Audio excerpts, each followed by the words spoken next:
안녕하세요. 용의자와의 수사반장 권미란입니다. 하루하루 시세에 연연했다가 손실이 커지기 쉬운 때입니다. 오늘도 수사를 해보겠습니다. 오늘 두 분, 토마토 투자자문의 유성치 운용역과 유한타증권 김용학 대리가 함께합니다. 안녕하세요. 네, 안녕하세요. 오늘 새 용의자 화면으로 소환하겠습니다.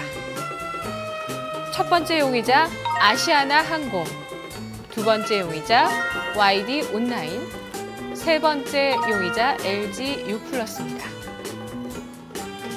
첫 번째 용의자 아시아나 항공입니다. 그가 말하는 알리바이 들어보시죠. 2분기 실적 예상치를 하회할 것이다. 하지만 최악은 지났다.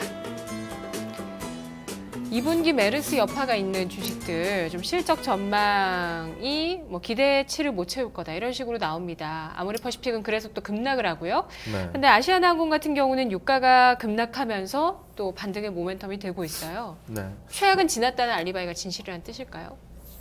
일단 최악은 지난 것 같아요. 왜냐하면 2분기 때 특히 그 6월 달에 그 메르스 사태 때문에요. 예약이 많이 취소가 됐기 때문에 그런 관점에서 예객 수요가 급감을 했고, 최근에 나온 리포트들 대부분을 보면은 아시아나항공에 대해서 지금 또 1분기 때 우여곡절 끝에 흑자 전환을 했었거든요. 그런데 또 2분기 때는 지금 영업이익이나 순이익이 또 적자 전환할 가능성이 상당히 높다, 이렇게 얘기가 나오고 있습니다. 네. 또 하나는 또 그 메르스 사태가 아직은 진정이 안 되다 보니까요. 특히 중국이나 일본 쪽에서의 그런 관광객들이 많이 관광을 하러 들어왔었거든요. 그런 부분도 지금 많이 취소가 됨으로써 지금 3분기 실적은 어떻게 보면 항공업계에 있어서 3분기가 가장 성수기거든요. 6월 7, 8, 9가 엮여 있다 보니까 연업 방학이고 여행을 많이 떠나시기 때문에 휴가 겸 많이 떠나시는데요. 이런 부분이 어느 정도 영향이 있을 걸로 좀 판단이 됩니다. 근데 해외 쪽으로 나가는 부분은 제 판단에서는 그다지 크게 줄지 않는다 보면 아마 2분기가 최악이지 않나 싶고요. 네. 3분기 때 이제 어느 정도는 회복을 할 걸로 보이고, 특히 저는 4분기부터 이제 본격적인 턴어라운드가 예상이 되고 있습니다. 도표를 하나 보면 말씀을 좀 드려보면요. 일단 지금 작년도 대비해서의 지금 수송객 흐름을 보면요. 6월 20일까지 해서 지금 연간으로 보면은 전년 동기 대비 17.6% 감소했습니다. 추이가 좋았거든요. 네. 보시다시피 네네. 5월 달까지는 상당히 좋았거든요. 네, 그렇기 때문에 항공주들이 이번에는 한번 우상향으로 강하게 한번 가지 않을까 하는 그런 추세적인 상승을 기대를 했었는데요. 역시 6월 달에 메르스 사태 때문에 이렇게 크게 감소되는 흐름이었습니다. 근데 이 부분은 제가 볼 때 장기화될 것 같지는 않아요. 최근에 네. 메르스도 좀 진정되는 흐름이 나타나고 있기 때문에 3분기부터 이제 회복이 된다면 4분기부터는 본격적으로 턴어라운드 된다면 좀 중장기 투자하시는 분들 입장에서 볼 때는 제 판단에서는 지금부터는 좀 관심을 두셔야 되지 않나 생각이 들고요. 좀 실적 모멘텀을 확인하고 들어가자 하시는 분들은 네. 3분기 실적을 확인하고 들어가는 것이 가장 안정적이다. 근데 지금 현재로서 봤을 때는 이제 유가가 하락하고 이런 부분도 좋긴 한데요.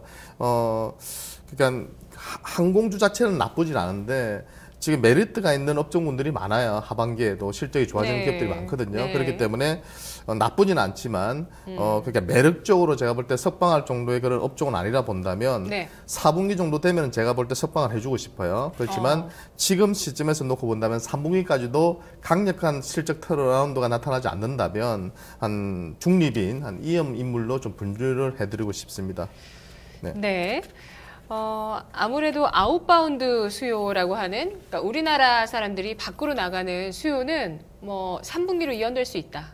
네, 이런 말씀이신 거죠? 3분기부터는 괜찮아질 것 같아요. 왜냐하면 메르스 사태가 우리나라에서 일어난 거기 때문에 문제는 이제 인바운드 쪽이 많이 그렇죠. 줄겠죠. 그러니까 인바운드 관련돼 있는 산업들은 더 아직도 보수적인 시각인 것 같아요. 그쪽 요새 아시다시피 면세점 쪽이나 백화점 쪽이나 중국 관광객들이나 일본 관광객들이 휩쓸고 다니던 명동이나 이런 쪽이 상당히 썰렁하다고 하잖아요. 그렇기 때문에 2분기 실적이 나올 때까지는 약간 보수로 보시는 게 좋은 것 같아요. 예상보다 더 실적이 안 좋을 수도 있거든요. 그래서 확인하고 들어가시는 게 좋아 보입니다. 네, 인바운드는 더 보수적이고 아웃바운드 관련돼 있는 아시아나항공 3분기부터는 또 개선될 수 있겠지만 그래도 또 보수적으로 볼만한 아주 매력적인 그런 석방할 만한 용의자는 아니라는 코멘트를 해주셨어요. 김용학 대리님은 어떤 증거 보셨나요? 대리님? 네, 김용학 대리 다시 연결을 시도해 보도록 하겠습니다. 아시아나항공 2분기 실적은 적자 전환될 가능성도 있다는 전망이 나오고 있지만 3분기부터 실적 회복이 가능할 것이다 라는 부분들, 게다가 국제유가까지 급락하면서 주가는 어느 정도 최악은 지났지만 정말 매력적으로 손꼽을 수 있을 만한 석방할 만한 용의자는 아니라는 수사 결과가 앞서서 나왔는데요. 김용학 대리님.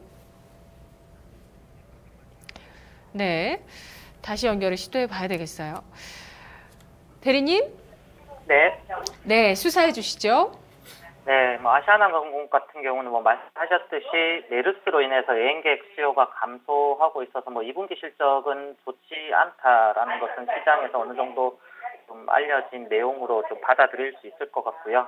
제가 준비한 자료를 한번 보시면 6월 첫째 주를 정점으로 둘째, 셋째, 넷째 주로 넘어가면서 수송객 수가 작년 대비해서 한 30%가량 감소를 했습니다. 다른 항공사에 비해서도 좀 아시아나항공이 좀 큰 폭의 감소가 있었는데요. 그래도 7월 첫째 주에 접어들면서 18%대 작년 대비 감소이긴 하지만 감소의 속도가 어느 정도 좀 진정 국면에 접어들었다라고 좀 볼 수가 있을 것 같고요. 그리고 또 작년 연말부터 주가를 올렸던 근거인 유가 같은 경우는 이제 저점 대비해서는 좀 반등이 나오고 있는 상황이긴 하지만 어느 정도 하향 안정화되고 있는 추세라서 저가의 원재료 사용은 당분간 2분기에도 이어질 것으로 보여지고 있습니다. 그래서 메르스로 인한 조정의 진정 국면, 그리고 유가의 하락으로 기술적인 반등이 좀 가능한 구간이다라고 좀 생각은 하고 있는데요. 근데 좀 역사적으로 볼 때 성수기인 7월이 주가의 고점을 이루고 이후에 하락했던 저기 아시아나항공 같은 경우는 좀 많이 있었습니다. 2010년도 차트를 한번 보시면 2010년도에도 7월 달에 10,000원을 찍고 그 이후에 하락을 하였고요. 11년도도 7월 달에 12,000원 고점 이후 하락, 그리고 12년도에도 한 7,500원 고점 이후에 하락을 했습니다. 13년도, 14년도는 계속적으로 하락을 했었고요.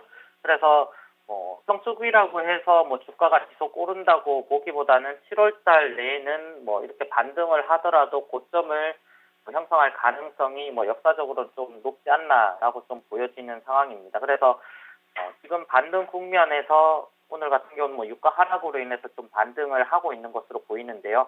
이런 국면에서 단기적 트레이딩은 좀 가능하겠지만 적극적으로 좀 매수에 나서는 것은 조금 위험하지 않나라고 좀 판단을 들고 있는 상황이라서 저는 위험해 둘 수 있도록 하겠습니다.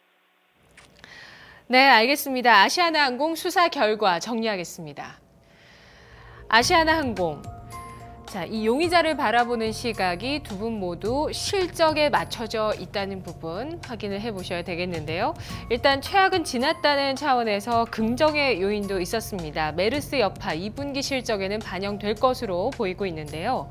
3분기부터 성수기 효과로 실적이 좀 더 개선되는 추이를 보이면서 4분기에는 본격적인 실적 턴어라운드가 가능할 것이다. 따라서 지금 2분기 실적 발표하는 이 시점에서는 그렇게 매력적으로 보이지 않는다라는 시각을 제시해 주셨던 분이 있었고요. 성수기 7월에 주가가 고점을 형성했던 경우가 많았다라는 측면을 지적해 주신 분도 계셨습니다. 아시아나항공 오늘장 부각을 받고 있는데요. 두 분 모두 위험으로 분류해 주셨네요.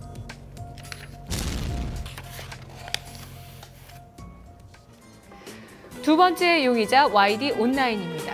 그의 알리바이, 신작 효과로 턴 어라운드가 기대된다. 반등 시점이다. 네, 오늘 우리 인터넷 게시판의 개인 투자자분들도 게임주 쪽에 매기가 좀 이동하고 있다는 측면을 주목하시던데요. 네. YD 온라인이 게임주들 가운데서 상반기의 흐름이 또 양호한 편이었습니다. 네. 네.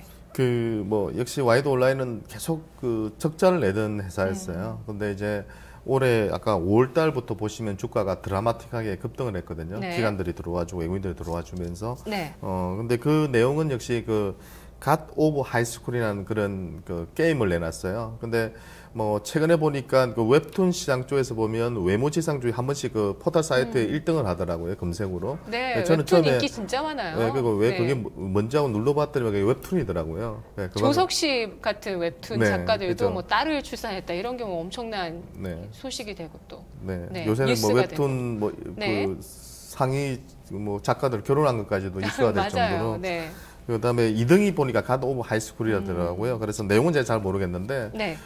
상당히 그 팬층이 두텁더라고요. 그 팬 카페에서만 지금 보통 그 서머너즈 5 같은 경우도 팬 카페 인원수가 한 10만 명 정도 된다고 해요. 네. 그런데 갓 오브 하이스쿨 같은 경우는 이미 14만 명을 돌파했다고 합니다. 그러니까 기존 팬층이 두텁다 보니까 그렇죠. 그 IP를 가지고 지적재산권을 가지고 홍보하기가 상당히 좋았던 거죠. 네. 그러니까 요번에 또 이 회사가 좀 주목받았던 것은 뭐 다음 카카오나 이런 쪽에 메신저를 연결해서 이제 그 제품을 내놓은 것이 아니라요. 자체적으로 내놨고 그것이 팬층이 두텁다 보니까요.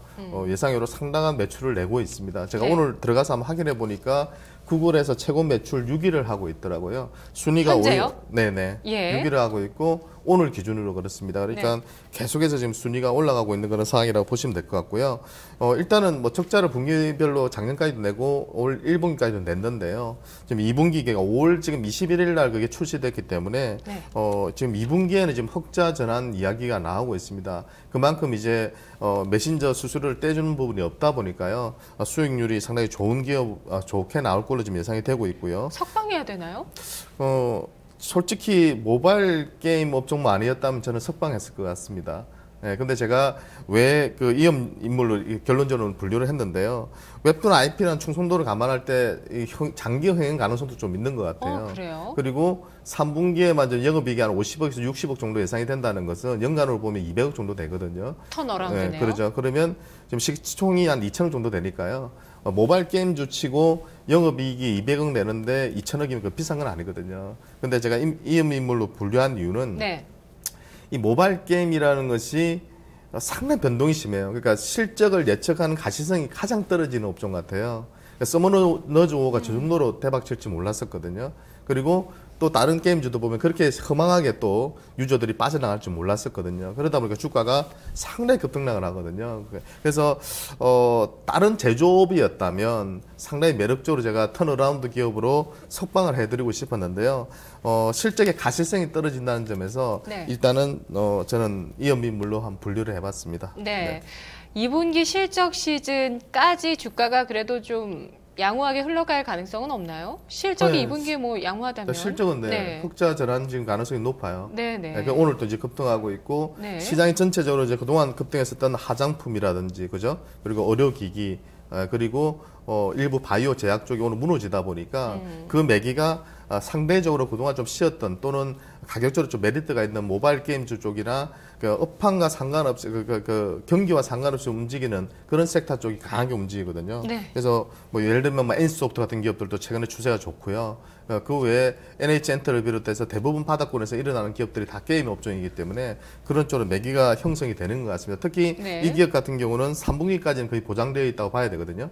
그래서 3분기까지는 상당한 실적 개선이 이루어질 걸로 보이고. 그래도 석방을 안 하시네요. 네, 그 업종이 제가 선호하는 업종이 아니라서 그러니까 방송에서 쉽게 석방할 수 있는 그런 업종은 아닌 것 같아요. 리스크가 알겠습니다. 좀 있는 그런 기업 같습니다. 알겠습니다. 김용학 대리님은 어떻게 수사를 하셨나요? 저도 비슷한 의견을 가지고 있는데요. 갓 오브 하이스쿨이 우선 제가 준비한 툴을 보시면 구글 플레이 기준 매출 10위권에 계속적으로 좀 들어있으면서 흥행을 좀 이어나가고 있습니다. 다른 게임들과는 달리 메신저에 있는 플랫폼을 좀 이용하지 않고 웹툰 IP를 좀 이용해서 좀 이렇게 흥행을 좀 이어간다는 것이 좀 비용 감소 측면에서 좀 의미가 있다라고 좀 볼 수가 있을 것 같고요. 그래서 메신저 플랫폼에 따로 수수료가 들지 않기 때문에 마케팅 비용이 감소해서 이익률이 좀 다른 게임에 비해서 좀 상당히 높을 수가 있다라고 좀 보여지고 있고요. 근데 기본적으로 게임 업종 같은 경우는 장기 지속성이 좀 떨어지기 때문에 얼마나 좀 충성도가 높은 고객들을 확보하느냐가 좀 중요한 관건인데요. 갓 오브 하이스쿨 같은 경우는 기존의 웹툰을 바탕으로 독자들이 좀 유저 베이스를 좀 이루고 있기 때문에 어느 정도 충성도가 있는 있는 게임이지 않나라고 좀 볼 수가 있을 것 같고요. 그래서 뭐 1매출이 한 1억 정도로 이렇게 좀 올라오고 있기 때문에 뭐 이 상태가 지속된다면 뭐 3분기에는 흑자 전환이 좀 가능하지 않냐라는 좀 분석 레포트가 나오고는 있습니다. 그래서 뭐 지난날을 한번 되돌이켜 보면 YD 온라인이 가장 잘 나갔던 게임이 있던 시기가 애니팡이 좀 국내 시장에서 좀 히트를 치면서 실적 개선하면서 주가도 한 9,000원 정도까지 갔었는데요. 그 이후로는 다시 또 히트작이 좀 나오지 않으면서 주가도 이렇게 빠졌었습니다. 근데 뭐 현재 1분기 기준 뭐 재무적으로 봤을 때 뭐 자본 총계가 80억대 또 이렇게 좀 적자를 기록하면서 80억대로 자본 총계가 좀 줄어든 상황이라서 뭐 80억대면 현재 PBR 기준 거의 한 25배 정도 되기 때문에 실적이 좀 대폭적으로 개선되지 않으면 좀 부담스러운 수준인 상황입니다. 그래서 뭐 현 시점에서 뭐 기술적 반등은 뭐 충분히 나올 수 있다라고 좀 볼 수는 있지만 뭐 실적 확인 안 된 상황에서 좀 매수하기는 지금은 좀 부담스럽지 않나라고 또 생각은 합니다. 그래서 네. 저도 위험해 볼 수 있었어요. 네, 제2의 서머너즈 워가 될 만한 가능성은 없을까요? 가도하? 뭐 그 정도로 뭐 근데 최근에 좀 올라오고 있는 거를 보면 뭐 갓 오브 하이스쿨이 뭐 그렇게 뭐 제2의 서머너즈 워가 될 수도 있다라고 이렇게 좀 평가를 하고 있는 곳은 좀 많다라고 좀 저도 봤었는데요. 근데 뭐 이게 뭐 얼마나 지속될지 이 여부에 대해서는 저도 뭐 이 게임을 해보지는 좀 않은 상황이기 때문에 얼마나 또 몰입도가 높고 좀 고객들로 하여금 뭐 충성도가 높을지는 아직 좀 확인이 필요하지 않을까 생각합니다. 알겠습니다. YD 온라인 수사 결과 정리하겠습니다. 주가가 5월 달에 40%, 또 지난달에도 추가적인 상승 50%까지 보이다가 상승폭을 다 반납하고 9% 지난달 상승 마감했습니다. 모처럼 만에 다시 거래대금이 실리면서 YD 온라인이 오늘장 11% 급등하는데요. 갓 오브 하이스쿨이라는 웹툰 기반의 모바일 게임의 흥행 때문입니다. 자, 이 게임으로 2분기부터 실적이 턴어라운드 할 만한 가능성 높아지고 있는데요. 2분기부터 3분기까지의 실적 가시성 어느 정도 확보를 해놓은 상황이라는 평가도 나오고 있습니다. 자, 이제 본격적으로 주가가 반등할까요? 한쪽에서는 밸류에이션 측면에 대한 부담감을 지적해 주셨고 두 분 모두 이러한 대중들의 게임 인기, 모바일 게임 인기가 얼마나 지속되는지 뭐 웹툰 기반이기 때문에 충성도나 이익률이 높다는 측면은 있긴 하지만 얼마나 지속 가능한 수익을 내줄 것이냐, 인기를 이어갈 것이냐는 좀 불확실하다는 측면 두 분 모두 지적을 해주고 계십니다. YD 온라인 두 분 모두 위험으로 분류해 주셨네요. 사실 좀 가능성이 있다고도 볼 수 있는 게임이긴 한데 두 분 모두 참 보수적인 시각 쪽으로 지금은 볼 필요가 있겠다라는 부분 강조를 해주셨는데요. 세 번째 용의자 만나보겠습니다. LGU 플러스 알리바이는 기관 매수세 유입입니다. 저점을 딛고 반등 이어간다. KT도 참 부진했는데 오늘 통신주가 좀 괜찮아요. LGU 플러스가 용의자 선상에 올랐습니다. 최근에 그 네. 통신주들이 그 연초 대비해서 보면 많이 빠졌어요. 그 아시다시피 그 단통법이 시행되면서 이게 시행이 되면서 이제 보조금 자체를 이제 많이 지급을 못 하다 보니까요. 쉽게 말하면 판매가 많이 안 되게 되다 보니까 좀 그 제조업체도 상당히 좀 지장을 받았고 통신사도 지장을 받았는데 예상외로 근데 가입자 수 자체가 상당히 그 증가율이 유지되고 있더라고요. 네. 그래서 예전에는 보면은 LG U 플러스 같은 경우에는 거의 조금 후발주자로서요. 이런 어떤 제도적인 그 규제가 들어오기 시작하면 가입자 수가 쭉 빠져버리는 경우가 많았는데요. 이 LT 시대로 넘어오면서 보면은 상당히 경쟁력이 있는 것 같아요. 그래서 내용들을 쭉 보니까 수익성도 괜찮고 또 특히 LT 가입자 비중 자체가 가장 높고요. 이거 7%가 8% 정도 되더라고요. 그리고 데이터 사용료 같은 경우도 가장 높습니다. 네. 가입자당. 그러니까 쉽게 말해서 그 가입자당 1인당 그 수익률 측면에서도 다른 통신사보다는 앞서가는 그러니까 도표를 하나 보시면서 제가 하나 말씀을 드리면요. 네. 실제로 상당히 그 평균적으로 다른 통신사들이 사용하는 그 데이터 사용량이 전체 평균을 보면 2015년 4월에서 5월에서 한 3.5GB 정도를 사용했다면 LG U 플러스 가입자들이 보시면은 4.4GB거든요. 그러니까 전체 평균보다 한 27% 이상을 상회하는 수준으로 네. 많이 사용하니까 그러니까 데이터 뭐 쪽은 2012년부터 계속 그런 추세네요. LGU 플러스는 평균 대비 항상 좋았네요. 네, LTE 쪽으로 네. 이제 넘어가면서 네. 이쪽에서 LTE 쪽에서는 강점이 있었고요. 주파수에서 강점이 있었고요. 네, 그렇기 때문에 LTE 쪽에서는 가입자들을 많이 모집을 했고 실제로도 상당히 많이 사용을 하고 있다는 거죠. 그러니까 그에 따라 가입자당 매출이 많이 일어날 수밖에 없고 데이터 쪽에서 수익이 많이 떨어지는 그런 구조로 가는 것 같습니다. 그런 점에서 일단 뭐 저는 그 LGU 플러스가 최근에 가격적인 메리트도 좀 있는 상태에서 수익성도 유지되고 있고요. 올해도 보니까 2분기, 3분기, 4분기 계속 실적은 2분기, 3분기까지 좋을 것 같고 4분기에 약간 떨어진다고는 판단하지만 전체적으로 보면 작년보다 또 좋아지거든요. 그렇게 본다면 평균적으로 작년, 재작년 퍼 수준이 한 15에서 24예요. 근데 지금 올해 전체 연간 순이익 대비해서 퍼 수준이 한 12에서 13 정도로 떨어지기 때문에 지금 가격 자체는 상당히 저는 좀 메리트가 있는 구간으로 보여요.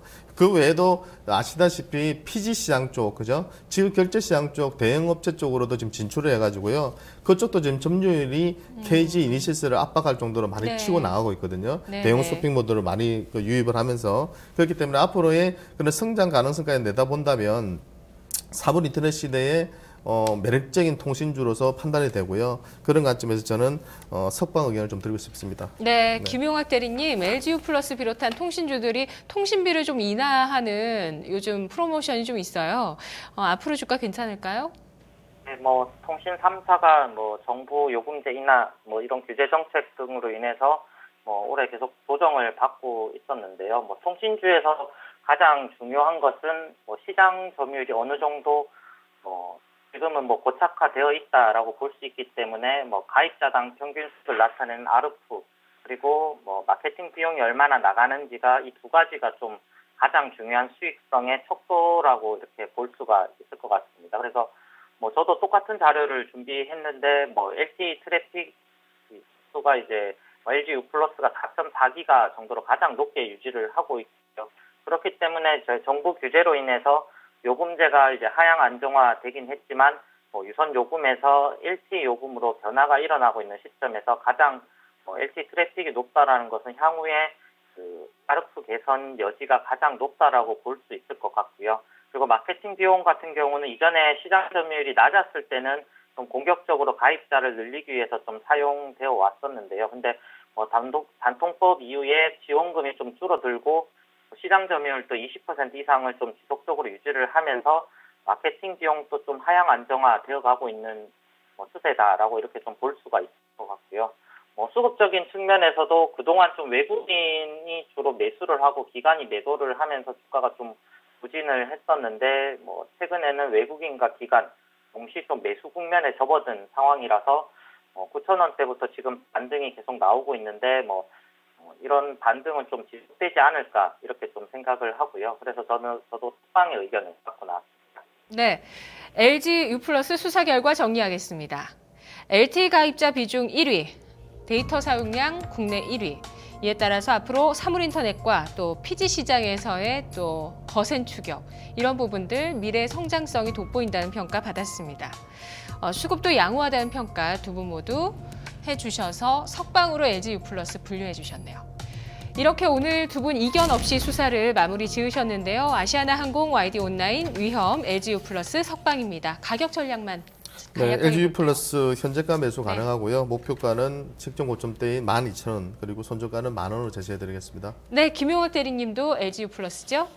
네, 저도 지금 매수가 1,500원 근처에서 매수 가능할 것으로 보이고요. 목표가는 13,000원 그리고 손절가는 9,000원 잡으시면 좋을 것 같습니다. 알겠습니다. 용의자와의 내일 이 시간 다시 돌아오겠습니다.